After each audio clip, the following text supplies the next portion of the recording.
Hello, my name is Jeremiah. I started losing my hair at age 18, 19. I noticed that my uncles actually started noticing it at my graduation.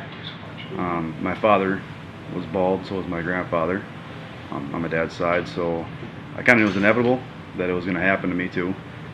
Started looking at different things I could do to change it, how to save my hair, and eventually stuck to going to the transplant. It's been 4 years. I had my first transplant done. At the time I had more of my natural hair, and over time I lost it and thinned to what my transplants just left in the front. The hair loss has definitely changed a lot of my life for the most part. Anybody that knows me knows I wear a hat 24/7. I almost wear it to sleeping. In high school I had a full head of hair, had to have it thinned.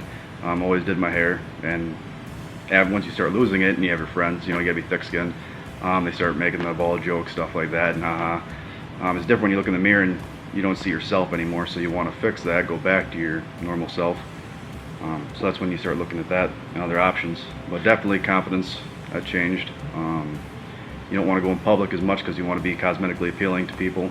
Don't want them looking at your hairline versus your eyes. That's a very common one. I'm hoping for all over coverage, naturalness, but to just be able to style my hair normal again. People not, is that, well, he's balding, take away all that part of life, just to be back to normal. Things you can find online, there's so many different doctors, and you don't know what's true or not. Actually, I fell onto Natural Transplants being online on YouTube and all the videos, and it made a huge difference. All the videos definitely keep you educated, and you can see the results. Past doctor you worked with and trained with also, both very reputable, and the results prove itself, and that's huge. Dr. Huebner here, Natural Transplants. I'm here with Jeremiah, and what we're doing is the game plan. So we're in the huddle, we're talking about what we're going to do today, and what I've done is I've divided his areas of loss into 3 areas. We have a frontal third, and that's going to establish the hairline and the profile. We have a middle third, and then we have a crown in the back. The crown is that circular area that generally has a spiral component to it. And what we're talking about is what his priorities are. And I always advise my patients to fix the front before you fix the back. The front is the profile. When you shake somebody's hand, you look in the mirror, you see profile, you see hairline. So this is going to make a nice difference in him. You can see what he got from one transplant, which we call a bunch of nothing, which is, obviously if he didn't have the grafts there, it'd look different. But we want to get him some meaningful density today, which would be about 30 to 40% of your natural density in the back, depending on his hair type. Fortunately for Jeremiah, he has nice thick hair. It's such a mean trick. I'm sure when he was younger, he had a thick hair, thick head of thick hair, and he just doesn't have it where he needs it now. So you can see the miniaturization of the hair, the difference in the hair on the top. It's very thin, caliper, almost wispy, transparent hair. It also doesn't grow at the same rate as the hair in the back. And I was talking to Jeremiah earlier. When you go to the barber, this stuff. Oh, actually, your fiance.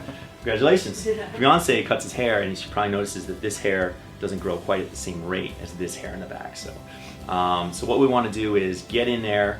We're gonna pretend that he's gonna lose all his natural hair eventually. Hopefully not. He's getting on some products.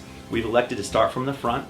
1 and 2 hair micrografts to soften up this front, so it's a nice natural transition into some larger grafts behind there to get rid of this doll's hair appearance. Some of these grafts in the front that he has are a little too large. So we're going to soften all that up so he doesn't have the pluggy doll's hair look. Start from the front and work our way back as far back as we can go. I know that I can get 2 zones of this today. Depending on his elasticity, if I can get a little wider strip, I'm going to try to get into the crown as well. We just don't know until we get in there. So I'm really excited about today. Thank you so much, Jeremiah, for sharing your experience. We'll be checking in throughout the day to show you his progress. Dr. Huebner here, Natural Transplants. I'm here with Jeremiah. We're about a third of the way through the procedure. At this point in the procedure, we've taken the strip out, and our technicians are now cutting those into multiple grafts.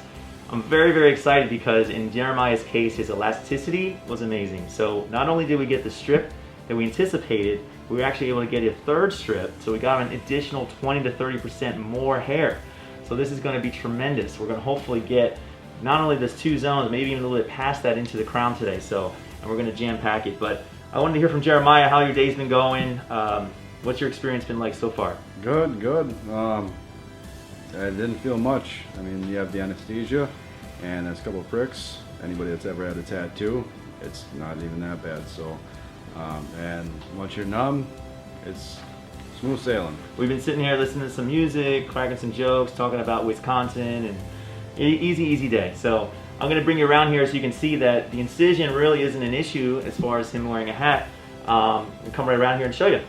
So you can see from the side here that basically suture line is not an issue as far as trying to hide that from people.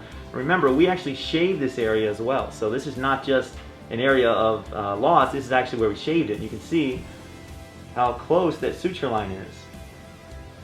And it goes all the way around ear to ear. You can see how far up we come. So this comes above the ear.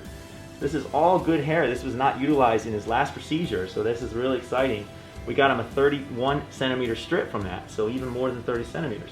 His density, you can see, is great. That goes all the way around nice and tight, and you can see that really hiding that is not an issue. Now, Jeremiah allowed us to shave today, and there's a lot of advantages to shaving your head as far as the aftercare, washing these grafts. But he's in a situation where he can wear a hat, so it's not a big deal. It's never mandatory to shave your head, but again, there are some advantages. But we do people all the time that are not able to shave their head and get great results as well. Just have to be a little more careful with the washing and aftercare. So, looking forward to seeing your progress, Jeremiah, and let's get some hair for you. Dr. Huebner here, Natural Transplants, here with my patient Jeremiah. And Jeremiah, how's the day been going? Good. What have you been doing? Just woke up from a nap. Had a couple of Valium, woke up from a nap. It's been real easy, man. We listened to some music. Hasn't felt a thing other than the anesthesia, right? So it's nothing to worry about. People get really nervous about when you're taking the strip out, how much it's going to hurt, how much pain you're going to be in. It's just going to be an agonizing day, and it just isn't. It's just an easy day. Easier than the dentist, actually. So, but anyway, what we've done is got an incredible amount of hair for Jeremiah. Again, 3 strips instead of the standard 2 strips, over 40 square centimeters of hair. With his density, which is approximately 150 to 200 hairs per square centimeter, we're looking about 7,000, 8,000 hairs. Easy. So very excited as you're going to see such a difference from the last surgery as compared to this surgery, but this surgery giving him so much more density. And also, I'm going to show you in a second, the amount of area that we covered was much more than we anticipated as well, based on his elasticity. So I'm going to have you come in here and take a look. Okay, so I wanted to show you exactly what we've done here on Jeremiah. So as you can see, we've reinforced his hairline again with a bunch of 1 and 2 hair grafts, all single hair grafts in that frontal hairline. And you can see how nice and jagged and staggered it is. Again, that's mimicking what happens naturally in nature. No one has the straight hairline. Sometimes you've seen those old school transplants that look like a cornfield. It's just like every perfectly spaced straight line, and that catches the eye. Anybody's natural hairline is going to be staggered up and down, so that's what we recreate here. Behind that, we transition that into larger grafts. So these holes are a little bigger that are going to accommodate the larger grafts, which are going to have up to 5, 6, 7 hairs, some of them.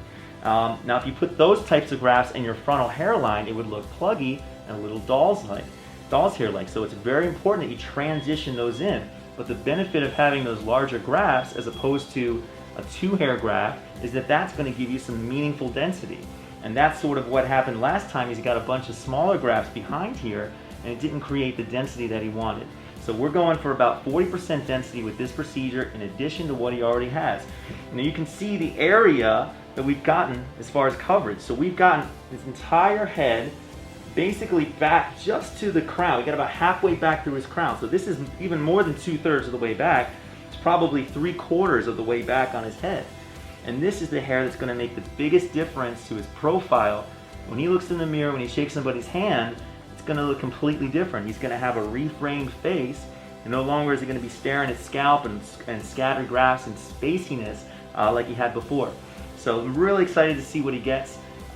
Please follow his progress. He's going to be giving us pictures and giving us updates throughout the whole process, and I can't wait to see his results. Jeremiah, thank you so much for being a good patient and sharing your experience with other people. I know that people really try to identify with some of our patients as far as their hair type, types of grafts they're getting, and it's just nice to have normal people explaining their experience. So thanks again, Jeremiah. Not a problem. Knowledge is power.